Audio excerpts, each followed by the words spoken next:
I'm Mark. I play in a band called Black Foxes.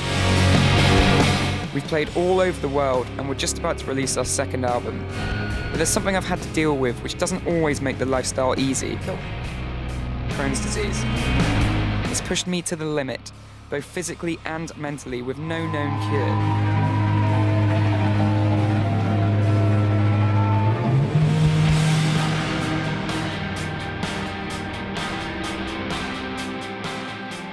This whole doc's based around Crohn's disease, which is something I've had for about 7-8 years now. It affects people a lot differently. Anything from your gut all the way up to your throat. Mine's more like exhaustion based, so I just get really exhausted. I find it really hard to kind of get out of bed in the mornings when I'm ill and stuff.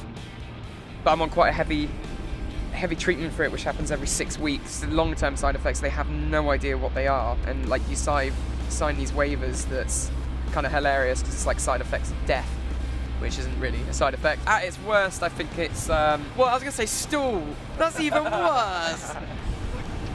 Blood in your shit, in your poop. It's a real worry because there isn't a cure for it, so the only thing they can do is suppress it. I was 21 when I was diagnosed. I'm 28 now. I thought it was something only old people got, but I've met some guys and girls my age who are on the same treatment. You kind of get through it together.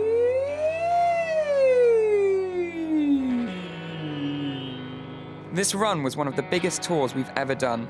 It tested me a bit. We had to pull a show in Plymouth because I just wasn't well enough to perform. But it's something we had to do so we could play the last gig of the tour, London's Alexandra Palace.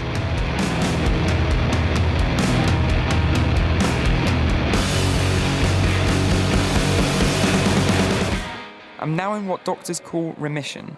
It basically means my Crohn's isn't cured, but the symptoms are for the most part under control. But remission is often a tightrope balancing good health with illness. I've been in remission for, I feel like it's been a year. And 2 days ago, that just went, you feel so safe, and then it just shows you that it's in control of you, and I cannot stand that. And now I'm here on the very edge.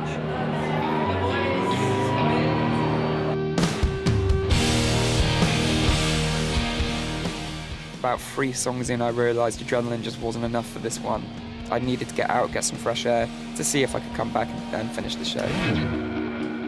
The last thing I wanted to do that day was to leave the house. Darkness feels safer at that point when you're that exhausted.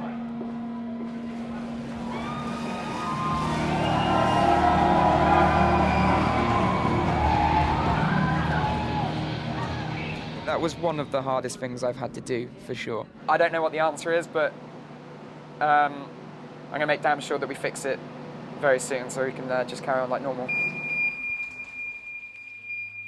What they think probably happened is when you do have these treatments, because it's an immune suppressant, if you come into it with any sort of virus or flu or cold or anything, it obviously will heighten all of that because you don't have an immune system.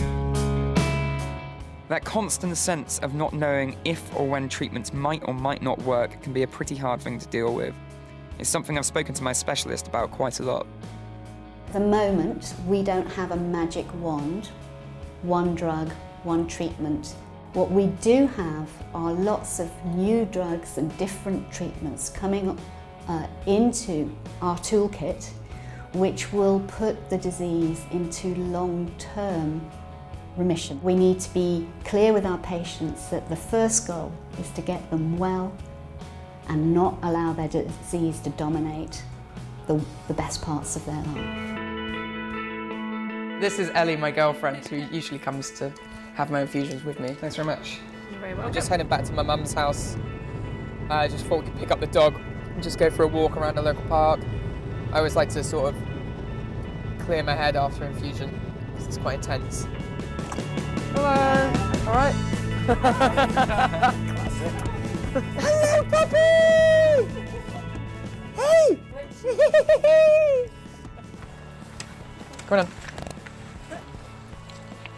We almost, I'd say, do more because of it, because it just makes you want to be a bit more spontaneous and stuff. It would be really easy to be stagnant, but because I got diagnosed with this disease, it makes me really want to go off and push myself to go and do more.